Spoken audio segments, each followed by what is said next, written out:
বিশ্ব রাজনীতিতে আবারও উত্তাপ ছড়াচ্ছে আর্কটিক অঞ্চলের বিশাল দ্বীপ গ্রিনল্যান্ড। ডেনমার্কের হুঁশিয়ারি সত্ত্বেও গ্রিনল্যান্ডকে আমেরিকার অংশ করার প্রস্তাব আবারও টেবিলে তুললেন মার্কিন প্রেসিডেন্ট ডোনাল্ড ট্রাম্প। এক সংবাদ সম্মেলনে তিনি সাফ জানিয়ে দিয়েছেন, জাতীয় নিরাপত্তার স্বার্থে গ্রিনল্যান্ড এখন আমেরিকার প্রয়োজন। ট্রাম্পের দাবি, দ্বীপটির কৌশলগত অবস্থান এবং বিশাল খনিজ সম্পদ আমেরিকার প্রতিরক্ষা ব্যবস্থাকে আরও শক্তিশালী করবে।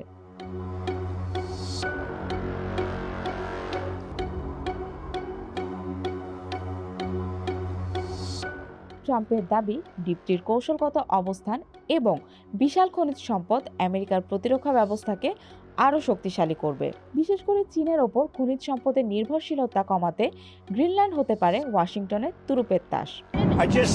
আমি শুধু এটাই বলছি, জাতীয় নিরাপত্তার দৃষ্টিকোণ থেকে গ্রিনল্যান্ড আমাদের প্রয়োজন এবং আমাদেরকেও ইউরোপীয় ইউনিয়নের প্রয়োজন। তারা এটা জানে।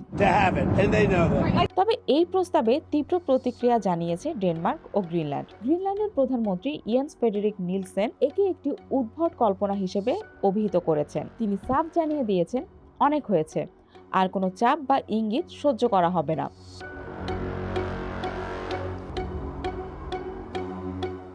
আন্তর্জাতিক আইন মেনে সম্মানজনক আলোচনার পথ খোলা থাকলেও দখলদারিত্বের কোনো সুযোগ নেই বলে তিনি জানিয়েছেন। এদিকে ডেনিশ প্রধানমন্ত্রী মেটে ফ্রেডেরিকসেন মনে করিয়ে দিয়েছেন, ডেনিশ রাজত্বের কোনো অংশ দখল করার অধিকার আমেরিকার নেই। ন্যাটো সদস্য হিসেবে গ্রিনল্যান্ডে মার্কিন প্রবেশাধিকার প্রদানের জন্য একটি প্রতিরক্ষা চুক্তি ইতিমধ্যে কার্যকর আছে, কিন্তু ডেনমার্কের এই সংখ্যা অমূলক নয়।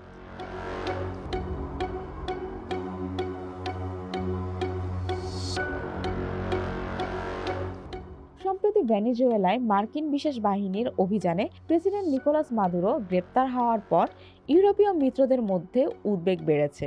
তেল সমৃদ্ধ ভেনেজুয়েলার শাসনভার তদারকির ব্যাপারে ট্রাম্পের আগ্রহ দেখে ডেনমার্ক আশঙ্কা করছে, গ্রিনল্যান্ডও হয়তো একই ধরনের সামরিক বা রাজনৈতিক চাপের মুখে পড়তে পারে।